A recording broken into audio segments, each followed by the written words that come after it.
এই জনিত একটা কনফিউশন, এই জনিত একটা সংশয় বড় অংশের মানুষের মনের মধ্যে আছে। এখন আমরা সিপিআইএম কর্মীরা সেটাকে ভোট অবধি নিয়ে যেতে পারবো না, সেটা অন্য বিষয়। সাধারণ মানুষ যা মনে করবেন আমরা আমাদের অ্যাপিল করব। কিন্তু এই যে গত 5 বছর বিধানসভায় বামপন্থীরা ছিল না, স্বাধীনতার পরেই প্রথম একটা বিধানসভা হলো যেখানে দেখতে হচ্ছে সরকার পক্ষ বিরোধী পক্ষের দিকে আঙুল তাক করে বলছে তোরা চোর তোরা চোর, আর বিরোধী পক্ষ সরকার পক্ষের দিকে তাকিয়ে বলছে তোরা ডাকাত তোরা ডাকাত। এতে বাংলার মানুষের মোটের উপর খুব ভালো হলো না, এটা বোঝা যাচ্ছে। এত এত হিন্দু মুসলমান মন্দির মসজিদ আমাদেরই এক এক সময়, আমি খুব আপনাদের কাছে আর রাত হয়ে গেছে, খুব গরম বক্তৃতার বিষয় নেই, আমি খুব খোলা মনে বলছি যে বড্ড অস্বস্তি লাগে এক এক সময়। এই হুমায়ুন ওদিক থেকে শুভেন্দু লাভ দিচ্ছে, মেরে দেবো কেটে দেবো ভাগিয়ে দেবো, এদিক থেকে আবার সিদ্দিকুল্লাহ ঝাঁপ দিতে শুরু করলো, তাহলে সিদ্দিকুল্লাহ যদি এইটা বলে তাহলে ওদিকে দিলীপ ঘোষই বা ছেড়ে দেয় কেন? এই করতে গিয়ে আসলে রাজনীতি বলতে যা বুঝেছিলাম আমরা, আমি নিশ্চিত আমার বয়সী কোনো ছাত্র পরিষদ করা ছেলে, সেও প্রথম যেদিন রাজনীতি করতে এসেছিল কলেজের ফার্স্ট ইয়ারে ছাত্র পরিষদের পতাকা নিয়ে, সেও রাজনীতি বলতে যা বুঝেছিল সেই মানেগুলো গত 5-7 বছরে পুরো উল্টে পাল্টে গেছে। আমরা তর্ক বিতর্ক করতাম, ধরেন আমি বলছি আপনাকে, বামফ্রন্ট যে বছর চলে গেল 2011, সেই বছরও বামফ্রন্টের সম্পর্কে সব থেকে সুতীব্র সমালোচক তারা কি বলতেন? তারা বলতেন যে আচ্ছা ঠিক আছে, এই কম্পিউটার নিয়ে সিপিএম যা করেছে ঠিক করেন, বা ধরেন বললো যে ইংরেজিটা ওই সময় তুলে দেওয়াটা ঠিক হয়নি। খুব পরজোর বলতো যে তোদের লোকাল কমিটি বড্ড দাদাগিরি করেছে। এই সব তো ছিল আমাদের সম্পর্কে সমালোচনা, তাই না? আচ্ছা, সিপিএমটা মোল্লা তোষণ করে তাই সিপিএমকে ভোট দিও না। 2011 সালে যিনি বামফ্রন্টকে ভোট না দিয়ে তৃণমূলকে আনলেন, তিনি ঘুণাক্ষরেও এই কথা ভেবেছিলেন কোনোদিন? আমি বোঝার জন্য বলছি, আমি আবেদন করব আপনার ভাবনা চিন্তা শুভ বোধের কাছে। আমরা ধরেন আমাদের বামপন্থীদের সাথে মমতা ব্যানার্জির দলের এবং ব্যক্তি মমতা ব্যানার্জির সুদীর্ঘ লড়াইয়ের ইতিহাস আছে। তিনি যখন কংগ্রেসে তখন থেকে আমরা তাকে অনেক কিছু বলেছি। মমতা ব্যানার্জি নিজের ডিগ্রি জালি করে ভোটে দাঁড়িয়েছেন, দেওয়াল লিখেছেন, তার পিছনে লেগেছি। মমতা ব্যানার্জি বিজেপিকে ডেকে এনেছেন, পিছনে লেগেছি। চোর ডাকাত তোলাবাজ চিটিংবাজে পার্টি ভরিয়ে ফেলেছেন, পিছনে লেগেছি। ধর্ষিতা হয়নি কিন্তু সেই মহিলাকে ধর্ষিতা সাজিয়ে সিপিএম এর সরকারের বিরুদ্ধে আন্দোলন করতে গেছেন, পিছনে লেগেছি। রাজনৈতিক লড়াই অসংখ্য মমতা ব্যানার্জির বিরুদ্ধে আমরা করেছি। একবার মমতা ব্যানার্জি ব্রিগেডে সিপিএম এর মৃত্যু ঘণ্টা বাজিয়ে দিয়েছিলেন, পুরনো মানুষদের মনে থাকবে। তার 7 দিনের মাথায় বামফ্রন্ট ওই ব্রিগেডে একটা সমাবেশ করেছিল, যে সমাবেশটাকে বলা হয় অদ্যাবধি আজ অব্দি পশ্চিমবাংলার রাজনীতির ইতিহাসে, ভারতের রাজনীতির ইতিহাসে সর্ববৃহৎ সমাবেশ। পলিটিক্যালি কমব্যাট করেছি। মমতা ব্যানার্জির আসল নাম মমতাজ বেগম, তাই ওকে ভোট দিও না, এই কথাটা কোনোদিন বলার কথা পাবলিকের কাছে গিয়ে আমাদেরও কোনোদিন মনে হয়। এই কথাগুলো ঢুকে পড়ছে বাংলার রাজনীতিতে, তার মানে বাংলার রাজনীতির বিষয়বস্তু পাল্টে দেওয়ার চেষ্টা হচ্ছে, ভালো হচ্ছে না। আপনি শেষ কবে? 100 দিনের কাজের টাকাটা আজ 3 বছর 4 বছর হলো বন্ধ। আপনি শেষ কবে সন্ধ্যাবেলা টিভি চ্যানেলে এই যে ঝগড়াঝাটি হয়, আমরাও মাঝে মধ্যে যাই, এই নিয়ে আলোচনা শুনেছেন বলেন তো? আমি সবার কাছে অ্যাপিল করছি, যারা সিপিএম করেন, যারা তৃণমূল করেন, সিপিএম যারা করেন তারা তো এই মিটিংয়ে ঠিক আছে আছেন, আশেপাশে যারা দাঁড়িয়ে আছেন, যারা তৃণমূলকে সমর্থন করেন, বিজেপিকে সমর্থন করেন, কংগ্রেসকে সমর্থন করেন, নকশালদের সমর্থন করেন, এসইউসিকে সমর্থন করেন, সবার কাছে আমার আবেদন, যুদ্ধের আবহে 60 টাকা গ্যাসের দাম বেড়ে গেল, এইটা নিয়ে 60 সেকেন্ডও আলোচনা হতে শুনলেন টিভিতে? এই যে পেট্রোলের দাম, কাল এর মধ্যে কবে একটা শুনলাম কেন্দ্রীয় সরকার তারা বলছে 5টা রাজ্যে ভোট আছে, পশ্চিমবঙ্গ, কেরালা, তামিলনাড়ু, আসাম ইত্যাদি ইত্যাদি, দাম কমাবো বলে পেট্রোলের দামটা কমলো না। আলোচনা শুনলেন? করোনার সময় মুকেশ আম্বানি লকডাউনের সময় যখন কোনো মানুষ খেতে পাচ্ছে না, সবার রোজগার বন্ধ, এই মালদার অসংখ্য মানুষের মতো পরিযায়ী শ্রমিকরা এক রাজ্য থেকে আরেক রাজ্য তীব্র গরমের মধ্যে হেঁটে হেঁটে বাড়ি ফিরতে গিয়ে ক্লান্ত হয়ে ট্রেন লাইনে ঘুমিয়ে পড়েছেন, রাত্রিবেলা ট্রেন তাদের পিষে দিয়ে চলে গেছে। ওই একই সময় মুকেশ আম্বানি লন্ডনে 300 একর নতুন করে জমি কিনেছিলেন প্রাসাদ বানাবেন বলে। রাশিয়ার চিঠিতে রবীন্দ্রনাথ ঠাকুর অনেক কথা, তার মধ্যে একটা শব্দ আমার খুব মনে ধরেছিল আর কি, মানে খুব আমাকে হিট করেছিল প্রথম যখন পড়েছিলাম। এমনি তো সমাজতান্ত্রিক রাশিয়া ইত্যাদি সম্পর্কে, স্টালিনের রাশিয়া সম্পর্কে লিখেছিলেন যে এই দেশে না এলে এই জন্মের মতো তীর্থ দর্শন সম্পূর্ণ হতো না, অন্য যা আছে। কোথায় সোভিয়েত রাশিয়া বাকি দেশগুলোর থেকে ফারাক বলতে গিয়ে লিখেছিলেন, ধনগরিমার ইতরতা এই দেশে নেই। এই যে ধনগরিমার ইতরতা, ভালগার শো অফ ওয়েলথ। আমার বেটার বিয়ে দেশের মানুষ খেতে পাচ্ছে না, আমি একটা শহরকে মোটামুটি দখল করে 1 মাস ধরে আমি বিয়ে দিয়ে যাব এবং সেই বিয়েতে লক্ষ লক্ষ কোটি টাকা খরচা করবো, দেশের মানুষ না খেতে পারলে না খেতে পাক। দেশের মানুষ খেতে পাচ্ছে না, জিনিসের দাম বেড়েছে, 100 দিনের কাজটা বন্ধ, কৃষক ফসলের দাম পাচ্ছে না, শ্রমিক মজুরি পাচ্ছে না, বেকার বেড়ে গেছে, ছাত্রদের স্কলারশিপ ফেলোশিপ বন্ধ হয়ে গেছে, সরকারি স্কুলগুলো সব একটা একটা করে লাটে উঠে যাচ্ছে, হেলথ সেন্টারের অবস্থা খুব খারাপ। এই কথাগুলো রাজনীতিতে আলোচনা হওয়া উচিত, আলোচনা হচ্ছে না। বামফ্রন্ট যখন হেরেও যাচ্ছে তখনও সব থেকে বড় বাংলার রাজনীতির বিতর্কের বিষয়বস্তু ছিল তৃণমূলের যে বন্ধু আছেন, কংগ্রেসের যে বন্ধু আছেন, তিনি পাড়ার চায়ের দোকানে বসে বুদ্ধদেব ভট্টাচার্যের সমালোচনা করতে নেই বলে যে কৃষি জমিতে কারখানা বানানোর চেষ্টা করছে বামফ্রন্ট, অর্থাৎ মানুষের রুজি রুটির কথা। আর আজকে দাঁড়িয়ে পশ্চিমবাংলার রাজনীতির বিষয় হয়ে গেছে, তুই যদি একটা 50 ফুট মন্দির বানাস, তাহলে আমি কালকে একটা 60 ফুট মসজিদ বানাবো, তোর চূড়াটা বড় না আমার এটা বড়। এতে করে লাভের লাভ কিছু হচ্ছে না। এবং এদের নিজেদের মধ্যে টেলিফোনে কথা, এই হুমায়ুনের ভিডিও দেখেছেন তো আপনারা, মসজিদ বানাতে গেছিল বিজেপির থেকে 1000 কোটি টাকা নিয়ে। এই তো চলে। এই আজকেই সকালে সুমিত্রার সাথে কথা হচ্ছিল, মালদা পাশে মুর্শিদাবাদ, ওই ওয়াকফ আন্দোলন ইত্যাদির সময় মুসলমানের ঘাড়ে দোষ চাপিয়ে দেওয়া যাবে, রেল লাইনের ধারে বোমা বিস্ফোরণ করার জন্য বোমা মজুত করতে গিয়ে 2টো বিজেপির ছেলে ধরা পড়েছিল আজ থেকে বছর খানেক আগে, আপনাদের মনে থাকবে। যদি ট্রেনটা অ্যাক্সিডেন্ট করতো বলতো মুসলমানরা করেছে। এ তো নিজেরা মিলেমিশে করে। গত লোকসভা ভোটেও মোহাম্মদ সেলিম, অধীর চৌধুরী পাশাপাশি 2টো সিটে দাঁড়িয়েছিলেন। আমি কংগ্রেসের বন্ধুদেরও বলছি, হতে পারে ঠিক আছে আপনাদের নেতাদের মাথায় ভীমরতি চেপেছে, আপনারা এবারে নিজেরা লড়বেন বলেছেন, ফাইন, কিন্তু ভেবে দেখেন এই হুমায়ুন কবির, ওইদিকে কার্তিক মহারাজ অ্যান্ড কোম্পানি, তারা নিজেরা মুর্শিদাবাদ জেলা জুড়ে সাম্প্রদায়িক ঝামেলা পাকিয়ে মোহাম্মদ সেলিম, অধীর চৌধুরী যাতে হেরে যান, 2টো সিটেই যাতে তৃণমূল জিতে যায়, বিজেপির পক্ষে যাতে সলিডিফাই হয়, তার চেষ্টা করলেন। এতে করে আমার আপনার জীবন জীবিকার কি সমস্যা সমাধান হচ্ছে? রুজি রুটির কোন সমস্যাটা মিটলো গত 5 বছরে? 15 বছর তৃণমূল চালিয়ে ফেলেছে। আমি তৃণমূল নিয়ে বেশি কথায় যেতে চাই না, যত কম বলা যায় তত ভালো। তৃণমূলটা বাংলার মানুষের কাছে, আমরা আড্ডার ভাষায় যাকে বলি খিল্লি, সেইটা হয়ে গেছে, হাস্যাস্পদ হয়ে গেছে। আমি আমার বাড়ি কলকাতার যাদবপুরে, আমি সেদিন ওই দক্ষিণ 24 পরগনার ভিতরে একটা জায়গায় মিটিং করতে গেছি। আপনারা জানবেন কান্তি গাঙ্গুলি আমাদের মন্ত্রী ছিলেন, সুন্দরবনের রূপকার, বামফ্রন্ট আমলের। কান্তি গাঙ্গুলির ছেলে দাঁড়িয়েছেন এবার ভোটে, তো তার হয়ে ওখানে প্রচার করে ট্রেনে করে ফিরছি, লোকাল ট্রেন ওই চত্বরে যা হয়। এবার লোকাল ট্রেন থেকে ওঠা নামার সময় একটু তো ধাক্কাধুক্কি হয়, কিছু নতুন লোক উঠবে, কিছু নতুন লোক নামবে ইত্যাদি। তো সেই ধাক্কাধুক্কি হচ্ছে যাদবপুর না বাঘাযতীন একটা স্টেশনে। এবার ধাক্কাধুক্কির সময় আমিও 3-4টে কোনো ইয়ের গুঁতো খেয়েছি।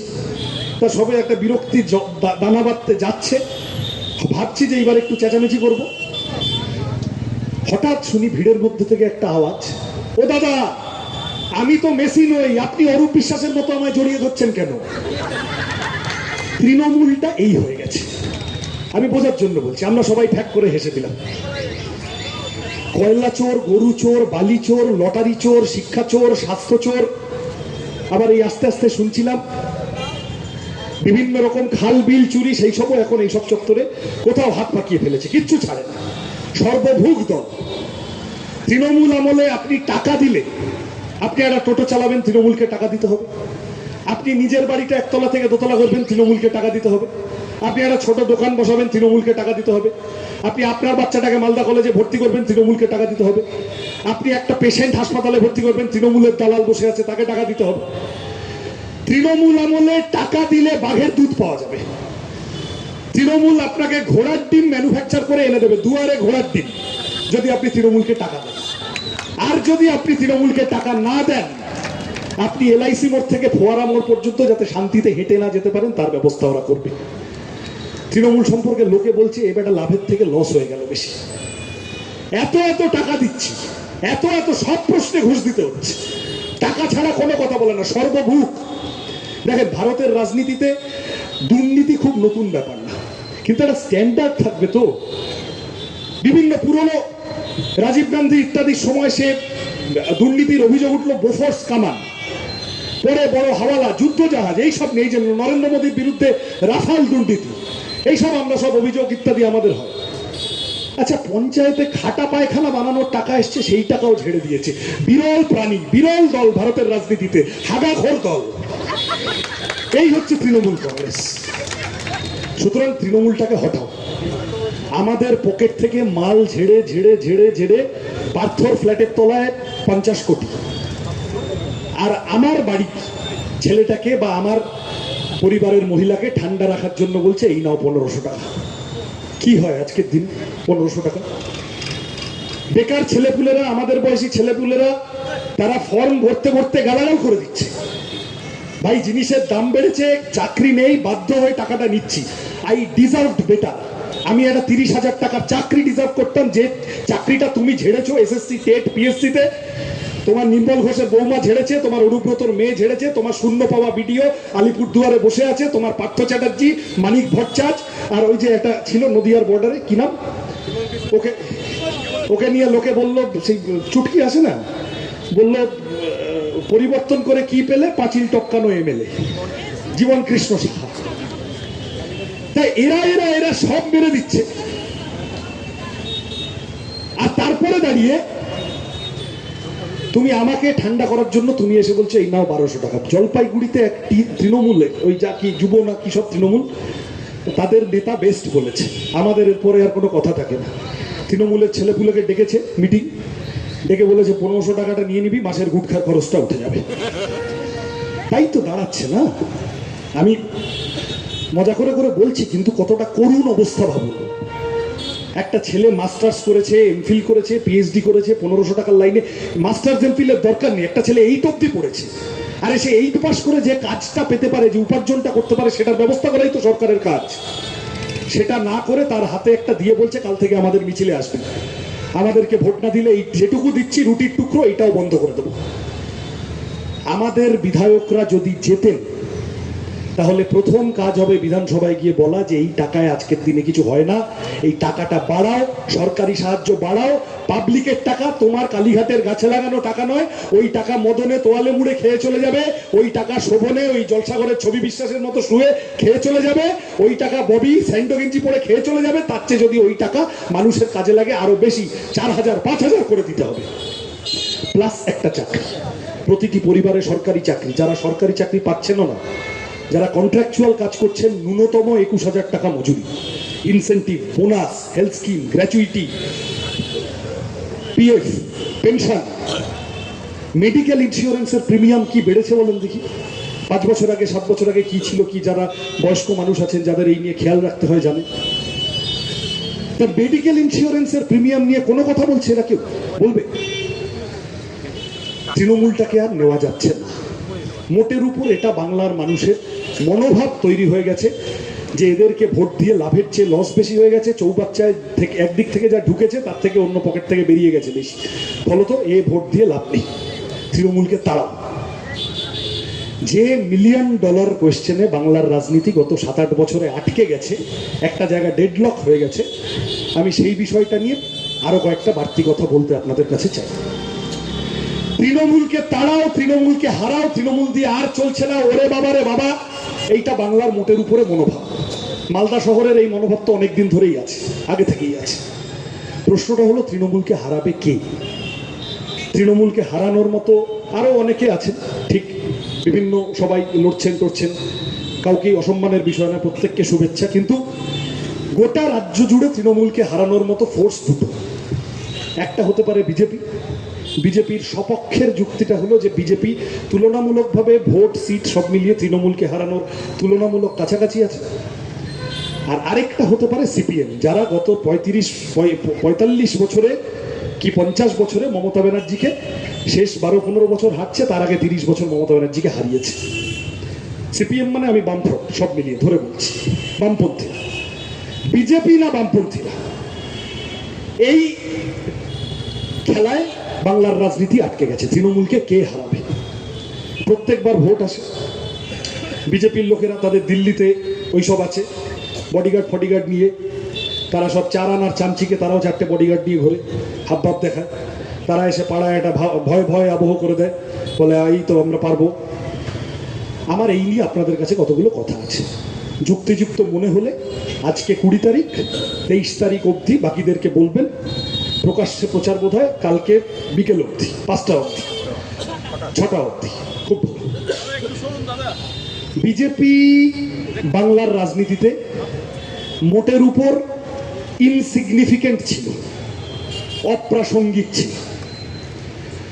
বিজেপি আরএসএস বাংলার রাজনীতিতে দাঁত ফোটাতে পারেনি দশকের পর দশক। 2014 সালেই তো নরেন্দ্র মোদী জিতলেন, 11 সালে বামপন্থীদের সরকার চলে গেল। প্রথম 5 বছরে তৃণমূল যে মাদারির খেল দেখালো, প্রথম 5 বছরের মাথায় চিরশত্রু বামফ্রন্ট আর কংগ্রেস ওরে বাবা রে বাবা রে রে করে এসে তাড়াতাড়ি একজোট হও, আগে তৃণমূল থেকে রাজ্যটাকে মুক্ত করি। প্রথম 5 বছরেই যা খেল দেখিয়েছে, এদের হাতে রাজ্য ছাড়লে সর্বনাশ হয়ে যাবে। এই তো এই বলে 2016 সালে সব একসাথে। 2016 সালে অনেকগুলো সিট বামপন্থীরা জিতলেন, কংগ্রেসের লোকেরা জিতলেন। এই 16 সালে এই মালদার মানুষও বামপন্থীরা বা কংগ্রেস সব সমর্থন করে একটা লোককে জিতিয়েছিলেন। তারপরে সে এখন গরু ছাগলের মতো বিক্রি হয়ে গেলে কে কি করবে? কিন্তু মোটের উপর মালদার 2016 সালের রায়ও ছিল যে নো তৃণমূল। তৃণমূল তার মধ্যে এসএসসিতে দুর্নীতি করে ফেলেছে, তৃণমূল প্রথম 5 বছরে চিটফান্ড করে ফেলেছে। আমি আসবো সেই প্রশ্নে পরে। আরো বিভিন্ন রকম ইঙ্গিত দেখাতে শুরু করেছে তৃণমূল, লুটতরাজের, চুরি ডাকাতির, গোটা বাংলাটাকে খেয়ে নেবে, গিলে খেয়ে নেবে। তার 2016 সালেই তৃণমূলের সরকারটা পরিবর্তন হয়ে যায়। বামপন্থীরা কংগ্রেসের লোকেরা মিলে জুলে 70-80টা সিট জিতল। 30-32 লাখ ভোটের ফারাক ছিল তৃণমূলের সাথে। আরো 70-80টা সিট সবাই মিলে জিতে যেত। অন্তত 70-80টা সিটে 2100, 1200, 1700, 2600 ভোটে তৃণমূল প্রার্থী জিতল। বামপন্থীরা বা কংগ্রেসের লোকেরা হেরে গেল। ভোট কাটুয়া বিজেপি অন্তত 70-80টা সিটে ভোট কেটে হারিয়ে দিল বামপন্থীদের, সরকারটা টিকিয়ে দিল তৃণমূলে। তৃণমূলের তো একটা রিটার্ন গিফট দেওয়া, তার তো একটা তৃণমূলের তো একটা কৃতজ্ঞতা বোধ থাকার ব্যাপার আছে। হাজার হোক, চোর হোক, লোক ভালো। সুতরাং তৃণমূল কি করলো? খড়গপুর শহরে, আপনাদের মনে থাকবে পুরনো মানুষদের, কংগ্রেসের সর্বজন শ্রদ্ধেয় নেতা ছিলেন জ্ঞান সিং সোহনপাল, চাচা বলে ডাকা হতো। জ্ঞান সিং সোহনপালকে এই আজকে সকালেই সুমিত্রা বলছিল, আমরা কোনোদিন হারাতে পারি। আর অজাত শত্রু রাজনীতিতে এক একটা মানুষ হয়ে যায় না দলমতের ঊর্ধ্বে। জ্ঞান সিং সোহনপাল 2016 সালে অদ্ভুতভাবে হেরে গেলেন। তৃণমূলের ভোটে জ্ঞান সিং সোহনপালকে হারিয়ে বিধানসভায় খাতা খুলল বিজেপি, বিধানসভায় প্রবেশ করলেন বিজেপির সেদিনের সভাপতি দিলীপ ঘোষ। এই ছিল সেটিং, তুমি আমার রাজ্য সভাপতিটাকে জিতিয়ে দাও বাবা, আর আমি অন্তত 70-80টা সিটে ভোট কেটে সিপিএম যাতে হেরে যায় তার বন্দোবস্ত করে দিচ্ছি, তোমার সরকারটা টিকিয়ে দিচ্ছি। ওই একটা ভোট 2016 সালে বামপন্থীরা পারল না দেখে পাড়ায় কিছু লোক গুজগুজ ফুসফুস করতে শুরু করলো, তাহলে আর বামেদের দিয়ে হবে না, তাহলে আর সিপিএম দিয়ে হবে না, দিল্লির পাওয়ারে আছে, আগে রাম পরে বাম, এবার বিজেপিতে ভোট দাও, বিজেপি টাইট দেবে তৃণমূলকে। মালদার মানুষও সাধারণভাবে সেই বড়ি কিছু লোক তো খেয়েছেন, নালে আর দিল্লি নিবাসী পরিযায়ী প্রার্থী তিনি আর মালদায় জিতলেন কি করে 21 সালে, তাই তো? কিন্তু আমাকে এটা বলেন, তারপরে আমি বলতে থাকছি, আপনারা গোনেন আমার কথা ভুল কিনা, কেউ উঠে দাঁড়িয়ে বলে দেবেন। 2016, এটা 2026-এর এপ্রিল মাস। গত 10 বছরে পশ্চিমবঙ্গে কমসে কম 6খানা 6.5খানা ভোট হয়েছে। 2018-ওর পঞ্চায়েত 1 বিজেপি তৃণমূলকে হারাতে পারল না, গোটা রাজ্যের নিরিখে আমি বলছি। 2019-এর লোকসভা 2 বিজেপি তৃণমূলকে গোটা রাজ্যে হারাতে পারল। 2021-এর বিধানসভা 3 বিজেপি তৃণমূলকে গোটা রাজ্যে হারাতে পারল না। 2022-এর পৌরসভা 4 বিজেপি গোটা রাজ্যে তৃণমূলকে হারাতে পারল না।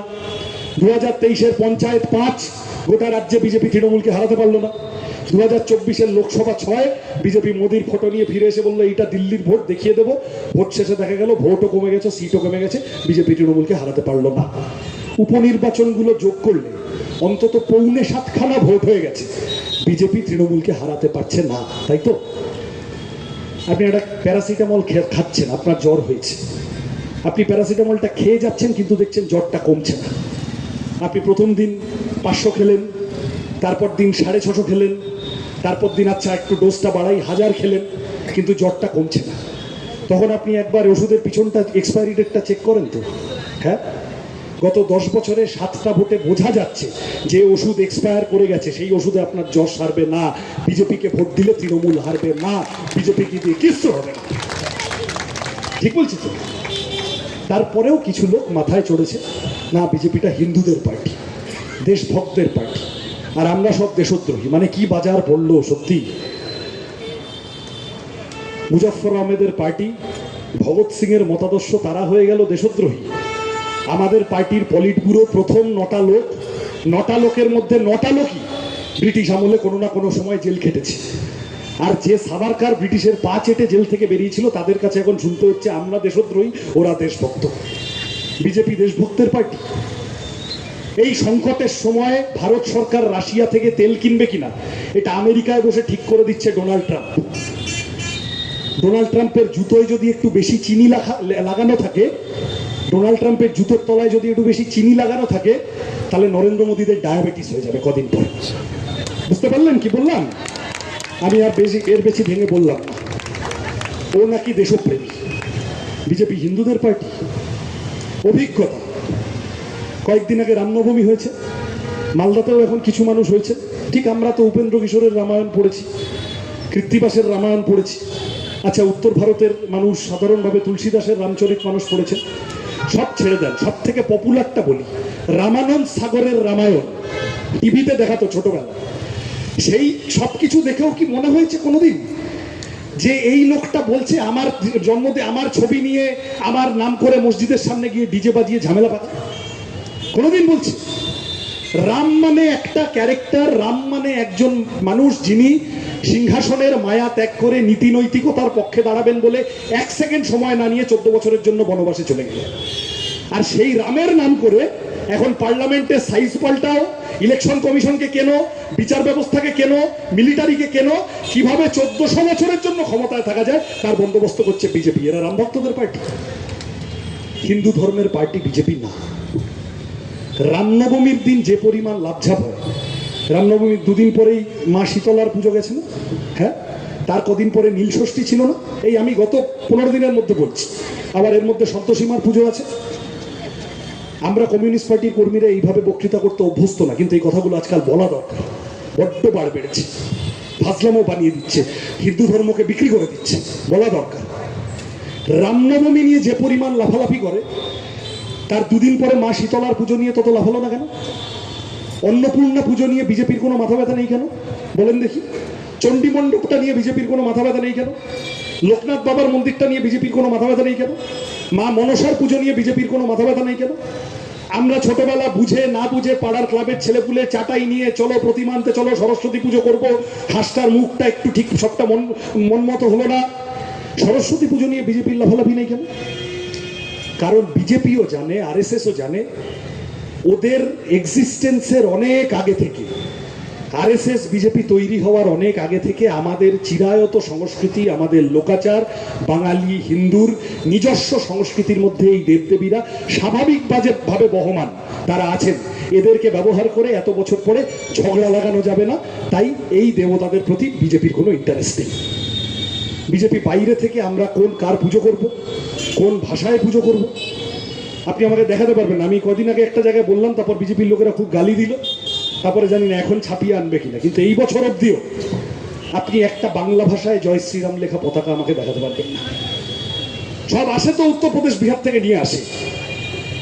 বাংলা ভাষায় কথা বললে গোটা দেশ জুড়ে মারধর করছে। বাঙালির পার্টি, বাংলা সংস্কৃতির সাথে কোনো সম্পর্ক আছে? এখন তুমি ভোটের সময় একটা ডিজাইনার ধুতি ভাড়া করে হাতে একটা পচা কাতলা মাছ নিয়ে বেরিয়ে গেছে, আর লোকে বুঝে যাবে। গোটা দেশ জুড়ে যেখানে যেখানে বিজেপি পাওয়ারে, সেখানে সেখানে মাছ মাংস খাওয়া, আমিষ খাওয়া বন্ধ করিয়ে দিচ্ছে। বাংলা ভাষায় কথা বললেই মালদার কত ঘটনা আছে, হিন্দু মুসলমান নির্বিশেষে। আমাদের রাজ্যে কাজ নেই, মমতা ব্যানার্জি লাঠে তুলে দিয়েছে, বাধ্য হয়ে অন্য রাজ্যে কাজ করতে যেতে হচ্ছে। আর সেই রাজ্যে গিয়ে রেস্টুরেন্টে কাজ করো বা কনস্ট্রাকশনে কাজ করো বা দিনমজুরির কাজ করো, বাংলা ভাষায় কথা বললেই পিটাবে ধরে তোমাকে। কয়েকদিন আগে, আজকে কত 11-12 তারিখ না, আজকে কত 20, 2 সপ্তাহ 2.5 সপ্তাহ আগে, এই মাসের শুরুর দিকের ঘটনা, রাজস্থানের জয়পুরে এই মালদার একটা আমার বয়সী ছেলে, পরিযায়ী শ্রমিক, বাংলা ভাষায় কথা বলেছে বলে জ্যান্ত অ্যাসিড তেলে, হ্যাঁ কর পেট্রোলের তেল নদী বেশি দিন ভরবে না, ঠিক আছে চল।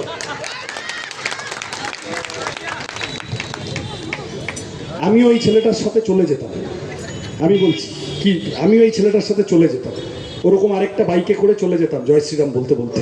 যদি তারপর বাইকে করে পেট্রোল পাম্পে যেতাম, পেট্রোল পাম্পে গিয়ে বলতাম জয় শ্রীরাম, আর আমাকে 40 টাকায় পেট্রোল ভরে দিত, আমিও বিজেপি করতে চলে যেতাম। কিন্তু হিন্দুরা শুনে রাখুন, আপনি হিন্দু, বিজেপি হিন্দুদের পার্টি বলে নিজেদের, আপনাকেও 105 টাকা দিয়েই পেট্রোল কিনতে হচ্ছে, ঠিক তো? আপনি হিন্দু, রান্নার গ্যাসের দাম 60 টাকা আপনার জন্য বাড়লো, তাই তো? বিজেপি হিন্দুদের পার্টি না। বিজেপি বাংলার সংস্কৃতির বিরুদ্ধে, বাঙালি হিন্দুর লোকাচার ইত্যাদির বিরুদ্ধে। আমি যে কথাই বলছিলাম, ইস্ট বেঙ্গল মোহনবাগান উচ্চারণ করতে পারে না। এখন আমার কথা শুনতে শুনতে গুগল করে দেখুন, বিজেপির ক্রীড়ামন্ত্রী গত 1 মাস 1.5 মাসের মধ্যে দিল্লিতে প্রেস মিট করতে গিয়ে ইস্ট বেঙ্গল মোহনবাগান উচ্চারণ করতে পারেনি। বিজেপি নাকি বাংলা দখল করবে। অমিত শাহ এখানে মিটিং করতে এসে রবীন্দ্রসঙ্গীত এই শব্দটা উচ্চারণ করতে গিয়ে হেগে ছড়িয়ে দিচ্ছে, ও নাকি বাংলা দখল করতে আসবে। ওই আমি বলছিলাম, এক কমেডিয়ান বলেছে উত্তরপ্রদেশ থেকে এক পিস, ও প্রত্যেকবার ভোটের সময় মালদায় বিশেষত একবার করে ঘুরে যায়, হিন্দু মুসলমান ঝামেলা পাকানো উস্কানি দেবে বলে। তারপরে বাংলার বিজেপি কর্মীদের জন্য মায়াও লাগে আমাদের, বাংলার বিজেপি কর্মীদের মাথায় হাত বুলিয়ে চিংড়ির মালাইকারি খেয়ে উত্তরপ্রদেশে ফেরত চলে যায়। একটা ছোট ফ্যান্টার বোতল আছে, দেখবেন উত্তরপ্রদেশের মুখ্যমন্ত্রী হয়েছে, ছোট ফ্যান্টার বোতল, বোঝেন তো? আজকে পশ্চিমবঙ্গে বক্তৃতা করে গেছে, স্বামী বিবেকানন্দ বলেছিলেন তোমরা আমাকে রক্ত দাও, আমি তোমাদের স্বাধীনতা দেব, বুঝেছেন? এরা নাকি বাংলা দখল করতে আসবে। নরেন্দ্র মোদী দুরন্ত সব এক্সাম্পল আছে, আমি তার মধ্যে যাচ্ছি না। বাংলার সংস্কৃতির সাথে কোনো সম্পর্ক নেই, এগুলো তো হাসির জন্য বললাম। খারাপ কথাটা হলো, আসামের বিজেপি সরকার রবীন্দ্রনাথের গান গাইলে দেশদ্রোহিতার মামলা করেছে। উত্তরপ্রদেশের বিজেপি সরকার রবীন্দ্রনাথকে সিলেবাস থেকে বাদ দিয়েছে। রাজা রামমোহন রায়কে ব্রিটিশের দালাল বলেছে এরা। মানে রাজা রামমোহন মানে বেঁচে থাকলে যে কি দুর্গতি হতো, আরএসএস কাউকে ব্রিটিশের দালাল বলছে, ভাবতে পারেন? আমাদের ইতিহাস, আমাদের পরম্পরা, আমাদের ঐতিহ্যের সাথে কোনো সম্পর্ক নেই। বিজেপি হিন্দুর পার্টি না। বাংলাদেশে হিন্দুরা মার খাচ্ছে, আমি এই কথাটা বলছি আপনাদের মালদার গায়ের কাছে তো। বাংলাদেশে হিন্দুরা মার খাচ্ছে, মালদাটাও বাংলাদেশ হয়ে যাবে, পালে পালে সব মুসলমানরা এসে দখল করে নেবে, ওটা আটকানোর জন্য আমাদের ভোট দাও। এই তো বিজেপির এক লাইনে, এই হচ্ছে বিজেপি।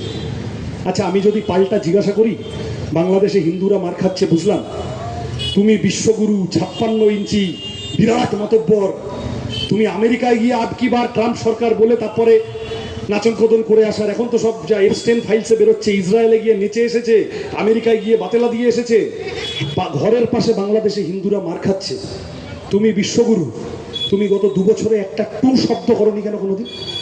পাড়ার বিজেপির কর্মীদেরকে জিজ্ঞাসা করবেন না আপনারা যে হ্যাঁ সব তো বুঝলাম, কিন্তু উনি একটা কথা বললেন না কেন আজ অব্দি?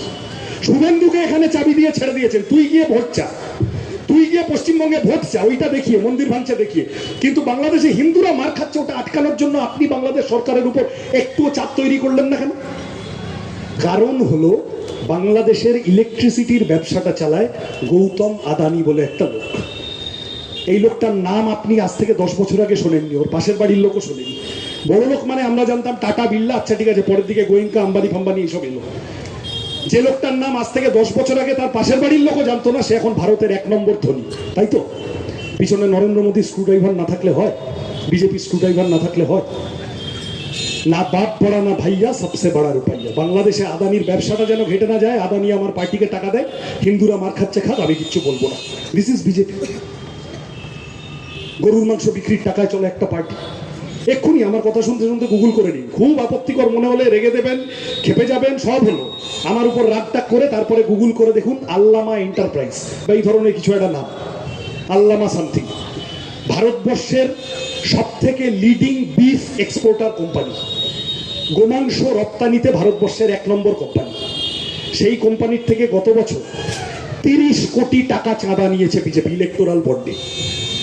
তুমি গরুর মাংস বিক্রির টাকায় পার্টি চালাও, তোমার বিরোধী দলনেতা তার সম্পর্কে লোকে বলে ও তো অমুকের বাড়িতে গিয়ে 1 বাটি নয় 2 বাটি নয় 3 বাটি খেয়ে এসেছে, আর তারপরে লোকে কি খাবে, কার ফ্রিজে কি থাকবে, কে কি পড়বে, কে কি বলবে, সেই সব নিয়ে তুমি লোকের পিছনে লাগো, বিচারিত না।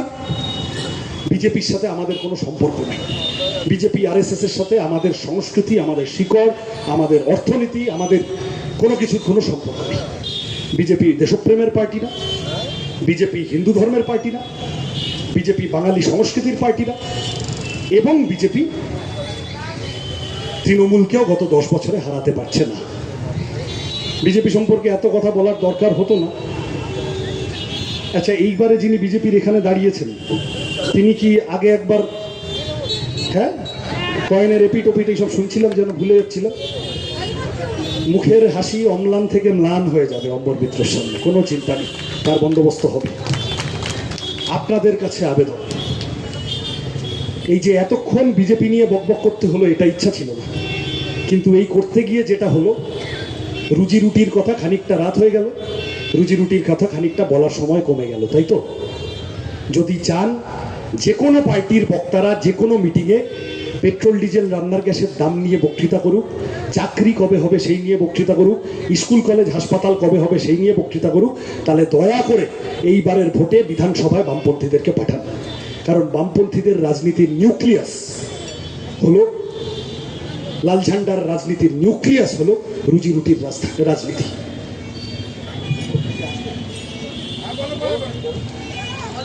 না সে, হ্যাঁ, আচ্ছা ঠিক আছে ঠিক আছে ঠিক আছে, আর মিনিট 5-10 বলবো। সুতরাং আমার কথা, আমার আবেদন আপনাদের কাছে, বিজেপিকে ভোট দিয়ে ভোট নষ্ট করবেন না, কোনো লাভ নেই। বিজেপি ভোট উল্টে যেটা হচ্ছে, ধরেন মালদা শহরে বিজেপি ভোট পাবে, পাড়ায় পাড়ায় একটু খোঁজ নিলে এটা বোঝা যাচ্ছে যে মালদা শহরের মানুষ এইবারও ভাবছেন আর একটা চেষ্টা করে দেখি, 7 নম্বরের পরে 8 নম্বর বার একটা ব্যর্থ চেষ্টা করে দেখি বিজেপিকে দিয়ে তৃণমূলকে হারানো। এতে করে মালদায় বিজেপির কিছু ভোট হতে পারে, কিন্তু যে মুহূর্তে মালদা শহরের মানুষের মধ্যে এই কথাটা একটু গুঞ্জন হতে থাকবে, অমনি আপনার পাশের আশেপাশে যতগুলো যা জায়গা আছে সব জায়গায় আদারওয়াইজ তৃণমূলের ওপর ক্ষেপে আছে লোকেরা, আদারওয়াইজ তৃণমূলকে অসহ্য মনে করছে লোকেরা, সে মুসলমান তো বটেই, হিন্দুদেরও একটা বড় অংশ, তারা থাক বাবা বিজেপিটা যেন না আসে এই ভেবে তৃণমূলকে ভোট দিয়ে দেবে, আর শত শত চুরি ডাকাতি তোলাবাজি সত্ত্বেও তৃণমূল জিতে যাবে। এটাই হচ্ছে বাংলার রাজনীতিতে গত 10 বছর ধরে। The moment BJP comes into picture, একটা বড় অংশের লোক শুধু বিজেপিটাকে ঠেকানোর জন্য চাঁদ সদাগরের বাঁহাতে মনসা পুজো করার মতো করে তৃণমূলকে ভোট দিয়ে দিচ্ছে, আর তৃণমূল যাবতীয় অসভ্যতা সত্ত্বেও জিতে যাচ্ছে। এই সহজ কথা, বাংলার রাজনীতি এই ডেডলক, আমি বলছিলাম এই ডেডলকে গত 7-8 বছরে গত 6টা-7টা ভোটে আটকে গেছে। বিজেপি মুসলমানের ভোট পায় না, পাওয়ার কথাও না। তুমি সারাদিন মেরে দেবো, কেটে দেবো, তাড়িয়ে দেবো, ভাগিয়ে দেবো করবে, আর তোমায় মুসলমানরা ভোট দেবে? কখনো দেবে না। বেশ করে তোমায় ভোট দেয়, মিটে গেল, ছেড়ে দাও। বাংলার হিন্দুদেরও একটা বড় অংশ, বিশেষত এসআইআর পরবর্তী অভিজ্ঞতা থেকে বুঝতে পেরেছেন যে বিজেপিটা আসলে ব্লাফ, বিজেপিটা আসলে জাঙ্গিয়ার বুক পকেট হয়ে আসছে আমাদের কাছে, ওটাকে কোনো লাভ নেই, মানে নেই ওটার কোনো। আসামে এনআরসি করেছিল 2019 সালে, বলেছিল মুসলমান তাড়াবো, ঠিক মালদায় যে প্রচার চালায় সেই প্রচারটাই আসামে চালিয়েছিল, বাংলাদেশ থেকে মুসলমানরা ঢুকে পড়ছে তাড়াবো, তাই তো? 19 লক্ষ মানুষের নাম বাদ গেছিল, 6 লক্ষ বাদ গেল মুসলমান, 12 লক্ষ বাদ চলে গেল হিন্দু। এইবার এসআইআর করেছে, 91 লক্ষ নাম বাদ গেছে, তার মধ্যে কিছু জেনুইন নামও আছে, মারা গেছে, এলাকা ছেড়ে চলে গেছে, ওই ভোটগুলো তৃণমূল ভূতের নৃত্য করবে বলে রেখে দিতে চেয়েছিল, কিন্তু সেইটা আমাদের পার্টির লোকেরা খুঁচিয়ে বার করেছে, এইসব আছে। কিন্তু সেগুলো ধরে নিও, আলটিমেটলি রেজাল্টটা কি? বলেছিল মুসলমান তারা, বাংলাদেশি মুসলমান তাড়াবো, সেই জন্য এসআইআর করবো, 91 লক্ষ বাদ গেল, তার মধ্যে 63 লক্ষ বাদ চলে গেল হিন্দু, 63 লক্ষ বাদ চলে গেল হিন্দু।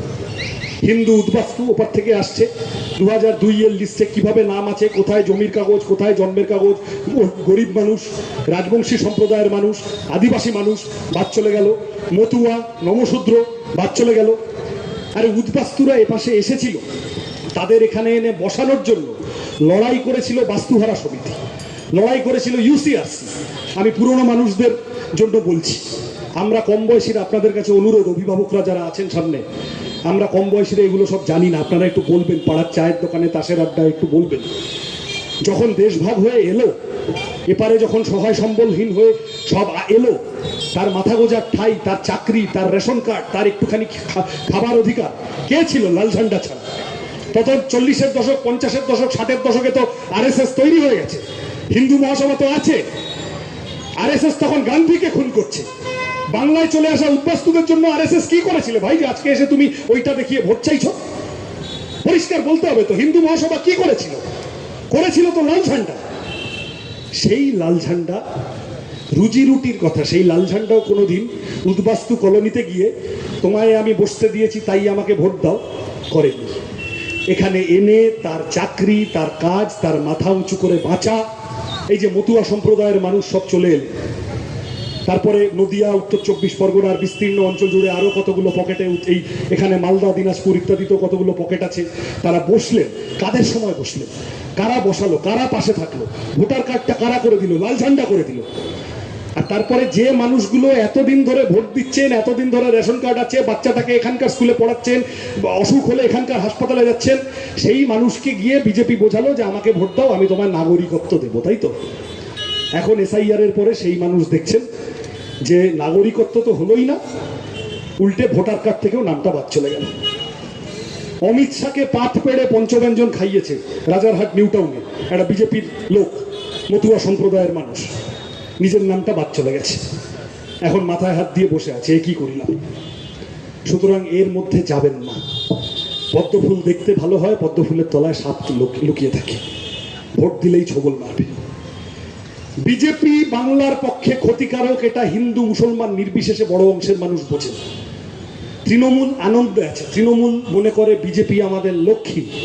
বিজেপি যদি বিরোধী আসনে থাকে তাহলে বিজেপির জুজু দেখিয়ে 26,000 লোকের চাকরি খেয়ে নেওয়া সত্ত্বেও, আরজি করের খুন ধর্ষণ করে দেওয়া সত্ত্বেও, এই জব কার্ডের টাকা চুরি করা সত্ত্বেও, স্কুল কলেজ হাসপাতালের অবস্থা লাটে তুলে দেওয়া সত্ত্বেও বিজেপির জুজুটা দেখিয়ে আমি ভোট জুটিয়ে নেব, এই তো পরিষ্কার অঙ্ক। এমন তৃণমূলের আবার অন্য লাইন, বিজেপি যেমন হিন্দু হিন্দু, তৃণমূলের লাইন হচ্ছে বাংলা বাংলা বাংলা। অদ্ভুত পার্টি, জলের মতো পার্টি। আপনি গ্লাসে রাখলে গ্লাসের শেপ নিয়ে নেবে, আপনি বালতিতে রাখলে বালতির শেপ নিয়ে নেবে, আপনি যেখানে যেমন ভাবে রাখবেন। কলকাতায় ভোট চাওয়া দরকার, কি ধরেন মালদা শহরে ভোট দরকার, মালদা শহরে এসে বলবে জয় বাংলা, বাঙালিরা এক হও। আর যেই আসানসোলে চলে যাবে, ওখানে হিন্দিভাষী একটা অংশের মানুষ আছেন, তাদের ভোটটাও ছাড়লে চলবে না। আসানসোলের তৃণমূলের এমপি শত্রুঘ্ন সিনহা, সে গিয়ে পার্লামেন্টে গিয়ে বলবে যে হিন্দুদের মাছ মাংস খাওয়া উচিত না। এই পার্টিকে ভরসা করে কোনো লাভ আছে? এদের দিয়ে এদের হাতে হবে? মমতা ব্যানার্জি খুব ইম্পর্টেন্ট একটা কথা বলেছেন কালকে পরশুর মধ্যে। মেদিনীপুরে গিয়েছিলেন, গিয়ে মুখ্যমন্ত্রী প্রকাশ্য সভায় মাইকে বলে এসেছেন যে আমি জানি এখানে একটা আরএসএস এর ক্যাম্প আছে, সেখানে বন্দুক চালানো শেখানো হয়, ইত্যাদি ইত্যাদি ইত্যাদি। আমাদের প্রশ্ন হচ্ছে যে আপনি মুখ্যমন্ত্রী, আপনি জানেন বেআইনিভাবে আরএসএস এর ক্যাম্প চালানো হয়, বন্দুক শেখানো হয়, আপনি কি করছেন? জ্যোতি বসুর সময় তো এই ক্যাম্পগুলো ছিল না, বুদ্ধদেব ভট্টাচার্যের সময় তো এই ক্যাম্পগুলো ছিল না। বুদ্ধদেব ভট্টাচার্য বলতে পারতেন দাঙ্গা করতে এলে মাথা ভেঙে দেব, জ্যোতি বসু বলতে পারতেন। আপনি বলতে পারেন না দেখে এই মালদা জেলা বারবার ক্ষতবিক্ষত হচ্ছে। আপনি এটার কাউন্টার, আপনি এটা চেয়েছেন যে বিজেপিটা বাড়ুক, রুজি রুটির রাজনীতি সরে যাক, বামপন্থীরা পিছনে চলে যাক, ধর্মনিরপেক্ষরা পিছনে চলে যাক।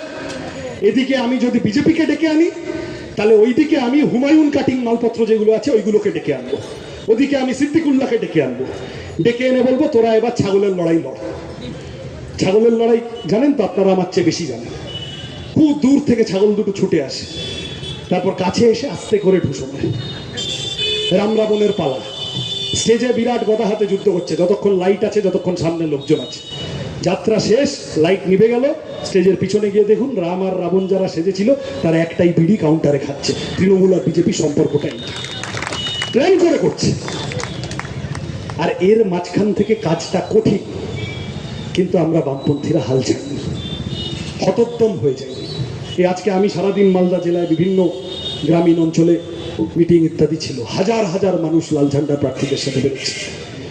এই মালদা তৃণমূল শূন্য করে দেওয়া সম্ভব যদি মাঝখানে বিজেপিটাকে সরিয়ে দেন। বড় ফুলটাকে ভ্যানিশ করে দিন, ছোট ফুলটা এমনি এমনি ফিনিশ হয়ে যাবে, কোনো অসুবিধা হবে না। এই বাইনারির মধ্যে ঢুকবেন না। বিজেপিকে ভোট দিলেই তৃণমূলও ওই জুজু দেখাবে, তাহলে আমাকে ভোট দাও, এর মধ্যে ঢুকবেন না। সবাই মিলে একসাথে দল বেঁধে স্কুলের জন্য দাবি, কলেজে স্কলারশিপের জন্য দাবি। আর কে বলছে বলুন তো? বামপন্থীদের ইশতেহারে আছে education 20% of the budget to be spent on education, 10% of the budget to be spent on health. প্রতিটি পরিবারে একটা সরকারি চাকরি। আমি যে কথা একটু আগে বলছিলাম, আমি রিপিটেশন হয়ে যাচ্ছে, 21,000 টাকা ন্যূনতম মজুরি, সরকারি সাহায্যের যা পরিমাণ সেগুলো বাড়ানো। প্রথম 100 ইউনিট অবধি বিদ্যুতের দাম ফ্রি, তারপরের 100 ইউনিট। তৃণমূলকে এলে পাড়ায় এলে জবাব দিতে হবে তো, তোরা খালি দিল্লি দেখাস, এই যে কারেন্টের খরচা এটা তো তোদের হাতে, এত এত বাড়লো কেন বলতে হবে তো উত্তর। 100 দিনের কাজটা শহরে 120 দিন, পারলে গ্রামে 200 দিন। কৃষকের ফসলের দাম যাতে, কৃষি যাতে লাভজনক হয়, 50% তার সহায়ক মূল্য দেওয়া। সার, বীজ, কীটনাশক ইত্যাদির দাম বেড়েছে, তাকে সাহায্য করা সরকারের পক্ষ থেকে।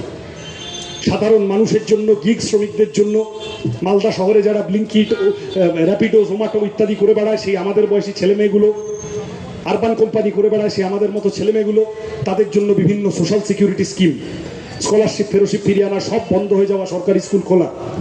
এই যে আমি এক নিঃশ্বাসে 3 মিনিট ধরে বলে গেলাম, আপনি তৃণমূল বা বিজেপির এক পিস দেখান, ইশতেহারটা না পড়ে পড়ে বলতে পারবে না। কারণ ওদের ডিজাইন করা হয়েছে মানুষে মানুষে ঝগড়া লাগানোর কথা বলার জন্য। আর আমরা যে দাবিগুলো করলাম, যদি সরকারি স্কুল খোলে তাহলে হিন্দু মুসলমান নির্বিশেষে পড়তে আসতে পারবে। যদি প্রতিটি পরিবারে সরকারি চাকরি হয়, সব একসাথে পারবে। যদি ফসলের দাম পায়, সব ধর্মের কৃষক একসাথে পারবে। আমরা ইনক্লুসিভ রাজনীতিতে বিশ্বাসী। আর এরা ছেটে ফেলতে পারলে, বাদ দিতে পারলে, ভাগিয়ে দিতে পারলে বিশ্বাসী। এই যে এত এত হিন্দু সম্প্রদায়ের মানুষের নাম বাদ পড়ে গেছে, এটা জেনেও পরশুদিন পশ্চিমবঙ্গে এসে অমিত শাহ বলে গেছে যে এসআইআরে যাদের নাম বাদ পড়েছে তাদেরকে দেশ থেকে বার করে দেবো। বলেছে তো, ভোটার লিস্টে যাদের নাম বাদ পড়েছে। তাহলে এদের বিরুদ্ধে লড়তে হবে। এরা সর্বনাশ করছে। রামমোহন, বিদ্যাসাগর, রবীন্দ্রনাথের বাংলাকে বাঁচাতে গেলে এদের বিরুদ্ধে লড়তে হবে। চোর, ডাকাত, তোলাবাজদের হাত থেকে বাঁচাতে গেলে এদের বিরুদ্ধে লড়তে হবে। আমি অম্বরদাকে নিয়ে অনেক কথা বলবো না, আপনারা চেনেন, আপনারা আমার থেকে অনেক বেশি দিন চেনেন। আমি আস্তে আস্তে ভাবছিলাম কি বলবো। তারপরে আমার ওই যা ছাত্র আন্দোলনের করবি তো যা হয় ফাজিল হিন্দি গানের লাইন মাথায় এলো।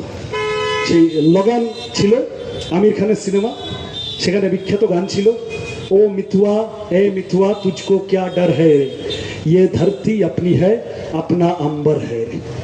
আর কিছু বলার দরকার আছে অম্বরদার জন্য? আর কিছু বলার দরকার নেই। রাত অনেক হয়েছে, কাস্তে হাতুড়ি তারা সবাই মিলে একসাথে সমর্থন করে জিতিয়ে দিন। মালদা শহরের জোরালো কণ্ঠস্বর বিধানসভার ভিতরে পৌঁছক, ভোট দিন বাঁচতে, তারা হাতুড়ি কাস্তে।